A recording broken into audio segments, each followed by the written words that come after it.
Hey, good morning. Yes, it is. You made it, guys. Today is Friday, the end of the work week, right? And for most of you, payday. For me, just another day, right? So, what are we going to talk about today? Well, it's been kind of on my mind for a while, and I think that I'm probably preaching to the choir. And you'll probably say yes. But experience is expensive. Simple title, right? But it really is. And I'm going to tell you why it's so expensive. So stay tuned.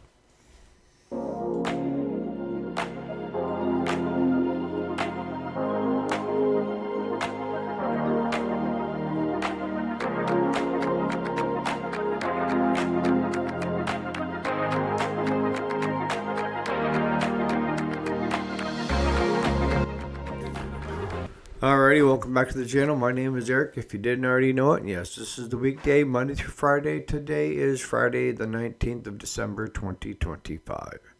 So, what the heck are you talking about, Eric, when you say experience is expensive? Well, we've talked about this before on this channel. And like I say, I'm probably preaching to the choir. But let me emphasize it to the non-choir, the ones that are just starting into this or doing nights and weekends and this and that, is that you have to have your hourly rate based on the experiences you have, okay? And it all comes down to the end product. How long does it take you to get this accomplished, and how long does it take a seasoned mechanic that's done it before to get that accomplished? And you may say it takes you 3 hours and you're charging $20 an hour. I'm just going to throw a number out there. So that's $60, right? That customer is going to have to pay you for that repair that took you 3 hours. Because 20, you're just starting out. You're learning the ropes. You go over to that seasoned mechanic that takes a look at it, tells you what to order, and doesn't tear anything down until the parts get there. And half an hour later, he's got it all done and back together.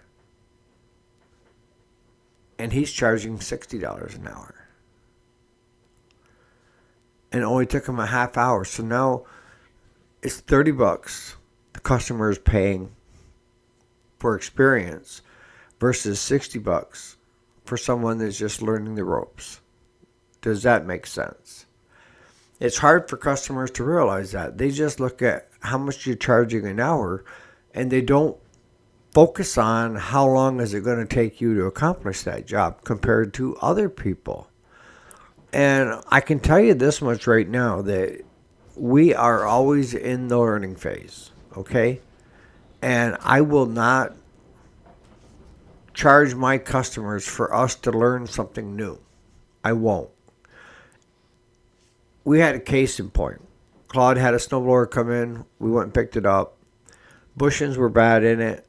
Ordered the bushings, but it was a different animal. And I watched Claude take that apart and put that back together 3 times till he got it right the third time. Now, I've had shops tell me, well, how long did it take him? Well, it was about 4.5, 5 hours to do that. Well, that's what you bill. No, it's not. See, that's where you have to take in experience is expensive, because we had no experience, or he had never seen a similar model like this. It was different. And so the good thing with Claude that I suck at is he can look at things visually and figure out where everything goes. I mean, I just throw it in a pile and hope for the best and have spare parts. But as I watched him do it, I tried to give him advice on, no, that goes the other way. And he was getting more and more frustrated. And the more frustrated you get, you guys probably understand this. Once you start to get pissed, you might better just walk away. Honest to God, walk away, because you're not going to get nothing done. Forcing things And swearing at inanimate objects is not going to help solve the situation. At least not in my shop. So, I mean, I could build them for the 4.5 hours that Claude spent, but that's not being fair, is it? And then you're going to say, well, what's not fair about it? You spent that much time working on it. Yeah. And so he did it 3 times, and he got it right the 3rd time. And why should the customer pay to have his machine tore down, put back together 3 times when it should only take 1? See, that's how my business mind works. And people say that's the worst thing you can do, Eric, because you're screwing yourself. No, I'm protecting my customer too, because I value my customer and I don't want my customer to get screwed. That's how I've lived my life. If anybody is going to get screwed, it will be me. I don't want anybody else to be less than or not made whole because of something that I did or I didn't do or took way too long to do certain things. Now, there are projects that we talk to the customer about and tell them this is not in our wheelhouse. And so it's going to take a while. We don't have all the proper equipment like a machine shop would have. So if you're willing to bear with us and not being a big yank, then okay. And case in point, we have a Ford New Holland that had come in and they had actually the holes where the bolts hold the loader arms on the frame, they had stripped all of them on one side. So they brought it to us and Claude tried welding it because but what we found was, since it came back for the same problem, that the weld did not penetrate into the cast steel like it should have. And doing the research, it says you have to heat the surface with a torch to get it up around 300 degrees before you try to weld and melt all of those metals together. We didn't know that. We don't normally weld soft steel to cast steel. That's not our forte. You know, we weld steel to steel and solder to solder and what have you. So we've got it back. And Claude's got this machine. And it mounts. It's got a magnetic mount. It's a drill. And it has bits that look like hole hogger bits. And you can set it up. Turn it on. The magnet will hook to the steel to hold the unit in place, and then you just gradually go in with your drill bit. And it cuts a hole. So we had talked about doing that, but Claude spent all Tuesday trying to figure out how to get that machine set up, and still made no progress of trying to figure it out. That goes back to experience again. We have no experience in that realm, and he's looking at just shooting in the dark of what he thinks he could try. But that day, it was Tuesday, was wasted with nothing showing billable because he didn't get it nothing done. But the game plan is Monday, because we've got other ones to get delivered back home today and finished up, is we're going to set that tractor close to the torches and the welder. And I'm going to this weekend sometime go to Harbor Freight and get a, what do they call them, a heat gun or whatever, where you can point it at the object and tell you how hot or cold it is, whatever the things are, so that we can get somewhere around 300 degrees and see if that allows penetration. If that allows penetration, we've solved the problem. We can weld that puppy and have it stay. But that comes from trial and error, and that comes from experience of trying something. When you try something and it doesn't work, it's not really lost time. It's time that you, as long as you capitalize on that and put it in the column up here of don't do that again, then it's a win. right? You've learned something from it. But if you find that you're going back and doing things over and over and over again on the same piece of equipment or on anything, you're not learning. You haven't learned from your mistakes. And that's the difference between a seasoned mechanic and a starting out mechanic. A seasoned mechanic has made a lot of mistakes. A lot. And he or she has learned from it. A new mechanic has got their life ahead of them and all these friggin' mistakes to make. And hopefully, if they get paired up with an older mechanic, they can avoid a lot of the pitfalls. Because when you're young, you're not thinking outside the box too much. You're just trying to focus on what the book says and this and that. And the book is hardly ever right. You know, torque specs and stuff like that maybe, but when it shows you how to do stuff. But I mean, if you guys are running a shop, this is common too at my shop, of people watching a YouTube video, deciding that they're a mechanic, get it half tore down, and then show up and say, Eric, can you fix this? Because they thought, well, the video looked easy. Well, that's the idea with the video, is to make it look easy. Make it look like you could be one hell of a mechanic. But when you actually go and sit down and try to do it, it's a different animal, right? And the more you do it, the better you get. They leave a lot out on YouTube videos, you know, and I'll be the first one to admit, so do I. Because I assume that the person watching the video already knows certain things.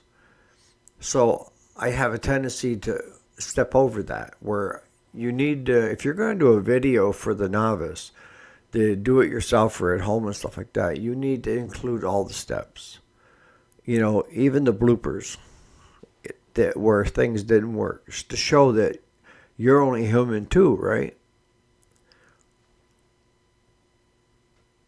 So in the end, you can either pay for experience or you can go the cheaper route that will end up costing you more money. Because the person that is the cheap one doesn't know how to do it, and it's going to take them 2 to 3 hours. The other thing that a seasoned mechanic or a seasoned shop, they already know when to say no to jobs and when to walk away. Where somebody just starting out is willing to take on any project at any cost. The other thing that I see is people selling themselves short, underpricing what they're doing. And we did that for years to try to get established. And what I found was when I started raising the labor rate, I didn't get a lot of belly aching. I didn't hear a lot of grumbling about our hourly wage. But it's because every place else they went, it was $100 or more. And a lot of times our bill, complete bill, that's pickup, drop off, service on the lawnmower, front to back, grease, everything is done, is cheaper than just the trucking cost of a other small engine repair shop. Yeah. So when they look at our bill, it's kind of a relief. You know, we're the economical shop. We're for the regular guys, you know, working guys that want to go home, want to mow the yard without any headaches, and just please, just do whatever you have to do, Eric. Those are our primary customers. And they're willing to pay as long as they get a carefree summer.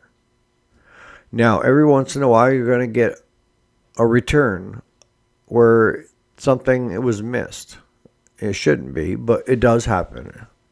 It's not if, it's when. And how you deal with it and how you approach it will decide whether you're going to be continued in business or not. If a redo comes comes back to my shop, I don't charge. I don't. If we can see somewhere that the operator caused the issue, then I'll talk with the owner. But if it's something that we thought the belt might last and then it just went second time around, no. And actually, I'm going to eat that belt because I told the guy I thought it would last the summer to try to save him some money. And that's the other thing. You know, when you're doing a service on a machine, experience will tell you if you see cracks or nicks, just swap it out. Swap it out. Don't, because you're going to see it again. So you might better just put new belts on now and let them have a good carefree summer than, do the praise Jesus and hope that it doesn't come back, right? But you can't undervalue the services that you're offering. We used to do free trucking, and that got expensive. It did. And then we started doing, well, let's just add a half hour's labor to the front of the bill. Well, that didn't even cover the fuel. But when we started charging trucking, and our rates were way low compared to our competition and stuff, it didn't falter anybody from calling us, wanting us to come pick up their machine. It didn't slow anything down, let's say. They probably just figured it wasn't if, it was when Eric was going to start charging because of the fuel cost and truck maintenance and everything else, right? Experience will get you through the rough times because you've already been through them before. Novice, you're going to want to give up too quick, too early. If you can keep yourself pushing through those periods and learning as you go, one day you will be an experienced, expensive mechanic that is cheaper in the long run to have their equipment worked on. So in the comments, what do you think? I know many of you have got a lot of years experience behind you. Most of you are retired. But I don't let things bother me like I used to. You can't let the little things bother you. If there's something you can do about it, get it knocked out. Other than that, don't waste your whole day worrying about something that you don't have any control over. Only God carries most of that. So you guys enjoy your Friday and your weekend, and we'll catch you back here bright and early Monday morning for another episode of The Weekday.